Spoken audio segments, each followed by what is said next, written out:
Hey guys, what's up? Today I'll be talking about the movie Showdown Little Tokyo. A very old school movie. I only saw this movie one time, to be honest with you, so my memory is not so well, by the way. And Showdown Little Tokyo is pretty much about this evil Yakuza leader who takes over Little Tokyo with his criminal activities. Um, he killed this woman who snitched on him about his business with a rival gang leader, I would say, and he killed her. And he found out that this guy has this operation about drugs, exporting drugs into beer bottles to distribute to people nationwide. Pretty much that's his plot, you know. Meanwhile, you got this cop guy played by Dolph Lundgren, and of course, you got a new partner, another cop guy played by Brandon Lee, as they have to work together to put a stop to him. And as they try to stop him, and he can't like kill him right away because he's a cop. You can't do that.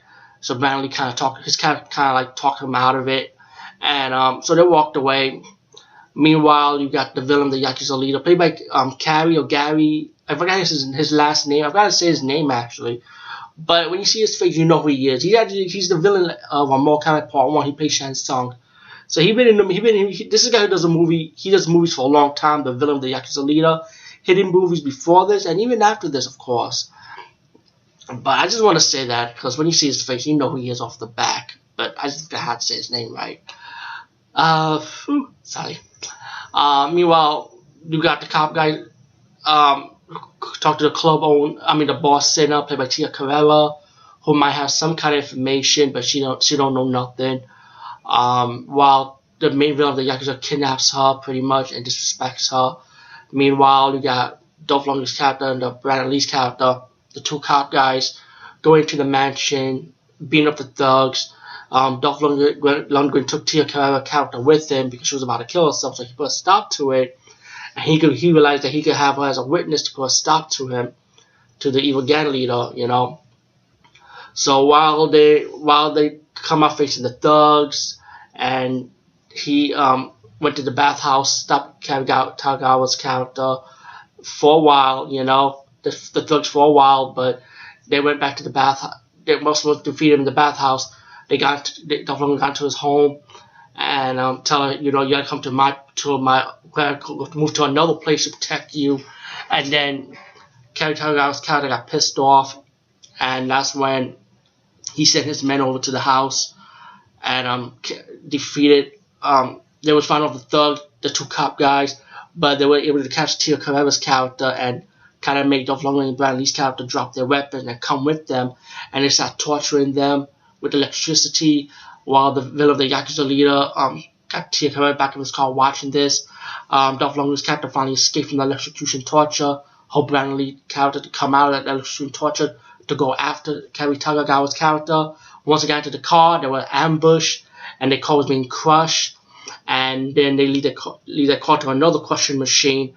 And then while the evil thugs, the gang leader, the Yakuza, thought they were dead, they were able to escape the trap.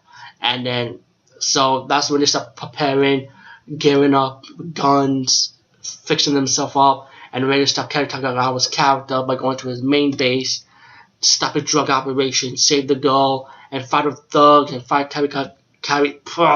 I should go to IMDb and look up his name, but to fight off the evil Yakuza leader gangs, and then you get the 1-on-1 battle with Dolph Lundgren versus the evil Yakuza leader in a sword fight.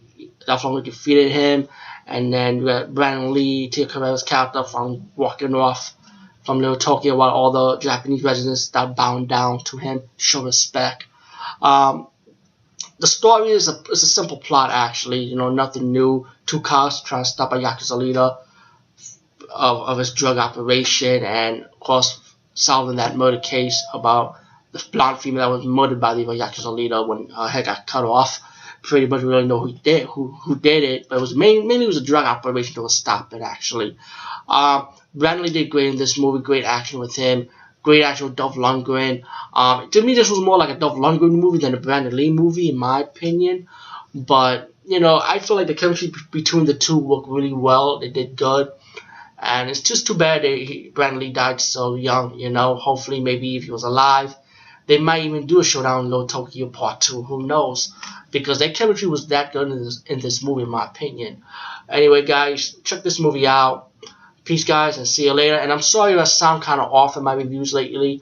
I'm just like so sick, and I got my pajamas on, so I'm still healing. It's December month. I usually get sick around this time. All right, peace, guys. See you later. If I have not said